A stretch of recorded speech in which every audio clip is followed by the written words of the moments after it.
నమస్కారం. 16వ తారీఖు నుంచి 31వ తారీఖు వరకు ద్వాదశ రాశుల్లోని 12 రాశుల వారికి శుభ అశుభ ఫలితాలు ఏ విధంగా ఉన్నాయో తెలియజేయడానికి ఈరోజు స్టూడియోలో మనతో పాటు ఉన్నారు ప్రముఖ జ్యోతిష ఆధ్యాత్మికవేత్త బ్రహ్మశ్రీ నందిబట్ల శ్రీహరి శర్మ గారు. మరి గురువు గారితో మాట్లాడి ద్వాదశ రాశుల్లోని 12 రాశుల వారి శుభ అశుభ ఫలితాలు ఏ విధంగా ఉన్నాయనే అంశం గురించి తెలుసుకుందాం.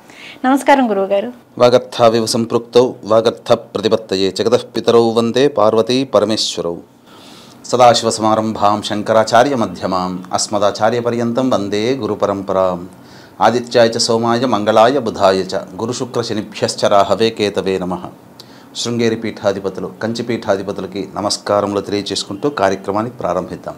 గురుగారు, తులారాశి వారికి వచ్చేసి 16వ తారీఖు నుంచి 31వ తారీఖు వరకు మరి వీరి యొక్క జాతకం ప్రకారం మరి వీరికి ఏ విధంగా ఉండబోతుంది అంటారు శుభ అశుభ ఫలితాలు?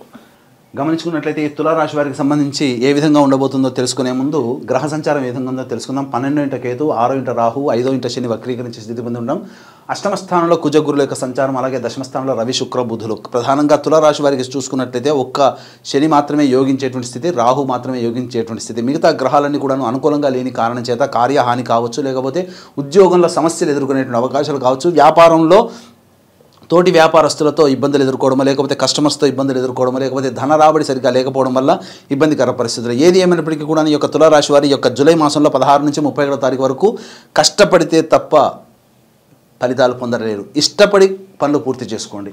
ఇక గమనించుకున్నట్టయితే ఇక ప్రధానంగా ప్రతి పని యందు కూడాను అవాంతరాలు అయ్యేటువంటి అవకాశాలు ఉన్నాయి. కాబట్టి దైవానుగ్రహంతో ముందడుగు వేయండి. అవాంతరాలు వచ్చాయని చెప్పి మీరు అధైర్యపడి మీరు పనులు ఆపేశారనుకోండి, మొదటికే మోసం వస్తుంది. కాబట్టి ఎన్ని అవాంతరాలు వచ్చినా ఆత్మవిశ్వాసంతో ముందడుగు. ఎందుకనంటే షష్టమ రాహు మీకు ఆత్మవిశ్వాసాన్ని, అమితమైనటువంటి పరాక్రమాన్ని మీకు కలగజేస్తారు. తద్వారా మీకు అనుకున్నటువంటి పనులలో కొన్ని అవాంతరాలు లేనప్పటికీ కూడాను తుదకు మీదే విజయమయ్యేటువంటి అవకాశాలు ఉంటాయి. అయితే ప్రధానంగా ఆరోగ్యం పట్ల శ్రద్ధ వహించాల్సినటువంటి పరిస్థితి, ముఖ్యంగా జ్వర సంబంధమైనటువంటి ఇబ్బందులు ఎదుర్కొనేటువంటి అవకాశం ఉంది. కాబట్టి జాగ్రత్తలు పాటించండి. అలాగే ఉద్యోగస్తులకైతే కొన్ని ఇబ్బందికర పరిస్థితులు, చేపట్టినటువంటి పనులలో ఆటంకాలు ఎదురవ్వడం, లేకపోతే ఉద్యోగస్తులతో అధికారుల యొక్క ఆగ్రహానికి గురవ్వడమో, లేకపోతే తోటి ఉద్యోగస్తులు సహాయ సహకారాలు అందించడమో, లేకపోతే నిరుద్యోగస్తులైతే ఉద్యోగం కోసం చేసేటువంటి ప్రయత్నాల్లో నిరాశజనకమైనటువంటి ఫలితాలు పొందడం అనేటువంటి జరుగుతాయి. కాబట్టి జాగ్రత్తలు పాటించండి. అయితే ఈ యొక్క తులారాశిలో జన్మించినటువంటి వారికి ఈ 16 నుంచి 31 తారీఖు వరకు ఏ రోజుల్లో ఏ విధంగా ఉండబోతుంది, మంచి ఏ విధంగా ఉంటుంది, చెడు ఏ విధంగా ఉంటుంది. లాభం అంటే కేవలం ధనమనే కాదు, ఉద్యోగస్తులకి ఉద్యోగము, వివాహం వాళ్ళకి వివాహము, విద్యలకి విద్య, అలాగే వ్యాపారస్తులకి వ్యాపారం. ఈ విధంగా ఏ వ్యవస్థలో ఉంటారో ఆ వ్యవస్థలో వారికి మంచి శుభ ఫలితాలు పొందుతారు. అలాగే ఇబ్బందికర పరిస్థితులు అంటే ఖర్చునే కాదు, మానసికమైన ప్రశాంతత లోపించడమో, లేకపోతే అనుకున్నటువంటి పనులు కాకపోవడమో, అధికంగా ధనం ఖర్చు అవ్వడమో, ఇలాంటి విషయాలన్నీ కూడా జరుగుతాయి. కాబట్టి జాగ్రత్తగా గమనించినట్లయితే 16వ తారీఖు రోజున మీరు ఆనందంగా గడిపేటువంటి పరిస్థితి ఉంటుంది. బంధుమిత్రులతో సహాయ సహకారాలు కావచ్చు, బంధుమిత్రులతో ఆనందంగా గడపడము, అలాగే తోటి ఉద్యోగస్తులతో ఆనందంగా ఉండడము, అనుకున్నటువంటి పనులు చకచకా పూర్తవడం అనేటువంటి 16వ తారీఖు రోజున కనబడుతుంది. ఇక 17, 18 తారీఖుల్లో అధిక ధన వ్యయం అయ్యేటువంటి అవకాశం ఉంటుంది. కుటుంబ సభ్యులతో వాగ్వివాదాలు చోటు చేసుకోకుండా జాగ్రత్తలు పాటించండి. లౌక్యంతో ఎంత మాట మీరు తగ్గించుకుంటే అంతవరకు కుటుంబంలో ఉన్నటువంటి వ్యక్తులతో మీరు ఆనందంగా గడుపుతారని చెప్పవచ్చు. ఇక 19, 20, 21 ఈ తేదీలలో ఇతరుల యొక్క సహాయ సహకారాలతో ధనప్రాప్తి మీకు కలిగే అవకాశం ఉంటుంది. అనుకున్నటువంటి పనులలో రంగంలో కార్య విఘ్నంలో లేకుండా ముందుకు సాగిపోతారు అని చెప్పడంలో ఏమాత్రం సందేహం లేదు. ఇక 22, 23, 24, 20 తారీఖుల్లో కొంత విశేషమైనటువంటి ఇబ్బందికర పరిస్థితులు. 24, 20 తారీఖులో తల్లిగారి ఆరోగ్యం పట్ల శ్రద్ధ వహించాల్సినటువంటి, వాహనం నడిపేటప్పుడు 24, 20 తారీఖులో వాహనం నడిపేటప్పుడు జాగ్రత్తలు పాటించండి. గృహోపకరణాలకు సంబంధించినటువంటి అధిక ధన వ్యయం అయ్యేటువంటి అవకాశం ఉంటుంది. గృహానికి సంబంధించినటువంటి మరమ్మతులు చేపట్టే అవకాశాలు 22, 23 తారీఖుల్లో ఉంటాయి. ఇక 24, 25 తారీఖుల్లో కార్యహాని జరుగుతుంది. అలాగే ప్రధానంగా ఆరోగ్యం పట్ల శ్రద్ధ వహించాల్సినటువంటి పరిస్థితి చెప్పవచ్చు. ఇక 26, 27 తారీఖుల్లో విశేషమైనటువంటి ధనప్రాప్తి గోచరమవుతుంది.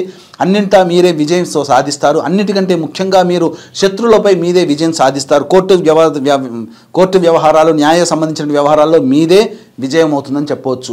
ఇక 28, 29 తారీఖుల్లో విశేష ధన ప్రాప్తి, ఇతరుల సహాయ సహకారాలు కావచ్చు, లేకపోతే రాని బాకీలు కావచ్చు, లేకపోతే ఇక మీరు ఆశ వదులుకొని ఇక డబ్బు రాదు అనుకున్నటువంటి వ్యవస్థల్లో లేదా మనుషుల నుంచి మీకు డబ్బు వచ్చేటువంటి అవకాశాలు 28, 29 తారీఖుల్లో ఉంటుంది. ఇక 30, 31 తారీఖుల్లో ప్రధానంగా మానసికమైనటువంటి ప్రశాంతత లోపించడం, అధిక ధన వ్యయం అవ్వడం, ఇవన్నీ కూడా ఈ యొక్క తులారాశిలో జన్మించిన వారికి ఉంటుంది. కాబట్టి జాగ్రత్తలు పాటించండి. 17, 18 అలాగే 30, 31 తారీఖుల్లో ప్రశాంతతను కోల్పోవడము, తద్వారా అధిక ధన వ్యయమైన అవకాశం ఉంది. కాబట్టి ఈ యొక్క 17, 18, 30, 31 తారీఖుల్లో మీరు ఎటువంటి ధన వ్యయం అయ్యేటువంటి పనులకి ప్లానింగ్ చేసుకోకండి. ఎందుకంటే ఈ 17, 18, 30, 31 తారీఖులో ఆల్రెడీ మీకు గోచార రీత్యా మీ రాశి వారికి, తులారాశి వారికి డబ్బులు ఖర్చు అయ్యే అవకాశం ఉంది. ఇంకా మీరు ప్లాన్ చేసుకొని ఖర్చు పెట్టుకొని ఉంటే ఇబ్బడి ముబ్బడిగా ఖర్చు అవుతుంది. కాబట్టి జాగ్రత్తలు పాటించండి. 24, 20 తారీఖుల్లో మానసికమైన ప్రశాంతత, వృధా కాలయాపన జరుగుతుంది. కాబట్టి ఎటువంటి నిర్ణయాలు తీసుకోకపోవడమే చాలా మంచిదని గమనించుకోవాలి. ఇక 19, 20, 21, 26, 27, 28, 29 తారీఖుల్లో విశేష ధనప్రాప్తి కలుగుతుంది. కాబట్టి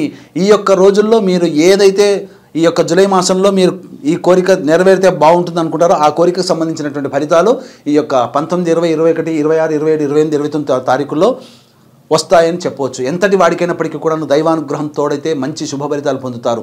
సాక్షాత్తు ఈ యొక్క దైవానుగ్రహాన్ని పొందే ఈనాటికి కూడా మోడీ గారు 3 సార్లు ప్రధానమంత్రిగా అయ్యారు. కాబట్టి దైవానుగ్రహం తోడితే అన్ని రకాలైనటువంటి సమస్యలు పరిష్కారం అవుతాయి. కాబట్టి దీన్ని దృష్టిలో పెట్టుకొని ఈ నెల 21వ తారీఖు రోజున ప్రధానంగా ఈ నెల 21వ తారీఖు రోజున శ్రీకాళహస్తి క్షేత్రంలో రాహుకేతు పూజ, విద్యార్థుల కోసం సరస్వతి దక్షిణామూర్తి హోమాలు, అలాగే వృషభ మిథున కర్కాటక సింహతుల వృశ్చిక మకర కుంభ మీన రాశిలో జన్మించినటువంటి వారికి శనీశ్వర హోమం, అఘోర పాశుపత మంత్ర హోమంతో పాటు విద్య, వివాహం, దాంపత్యం, అనారోగ్య సమస్యల నివారణకి 18 రకాల హోమాలు కేవలం 1500 రూపాయల రుసుముతో ఈ యొక్క కార్యక్రమాలు చేయించడం జరుగుతుంది. అలాగే సంవత్సరం పొడుగుతా మా పీఠం ఆధ్వర్యంలో జరిగేటువంటి కార్యక్రమంలో మీరు నమోదు చేసుకోవచ్చు. సాయంత్రం 3 గంటలకు ప్రారంభమవుతుంది కాబట్టి 1 గంట లోపల వరకు ఈ యొక్క కార్యక్రమంలో గోతనామాలు నమోదు చేసుకోవచ్చు.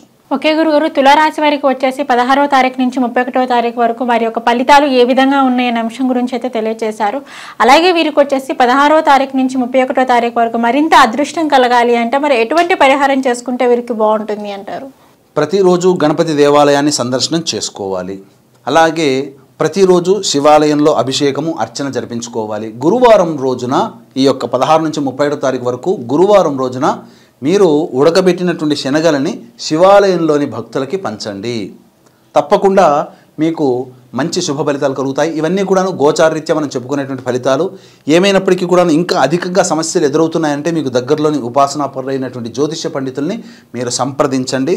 సమస్యల పరిష్కారం కోసం మంచి పరిహారాలు చేసుకోండి. తద్వారా మీరు భవిష్యత్తులో ఇంకా సమస్యలు ఎదుర్కోకుండా మంచిగా అన్నీ కూడాను క్లియర్ చేసుకుంటారని చెప్పడంలో ఏమాత్రం సందేహం లేదు. ఓకే గురుగారు, తులారాశి వారికి వచ్చేసి 16వ తారీఖు నుంచి 31వ తారీఖు వరకు శుభ అశుభ ఫలితాలు ఏ విధంగా ఉన్నాయనే అంశం గురించి అయితే మాకు తెలియజేశారు. ధన్యవాదాలు గురు. సర్వం శ్రీ ఉమామహేశ్వర పరబ్రహ్మార్పణమస్తు.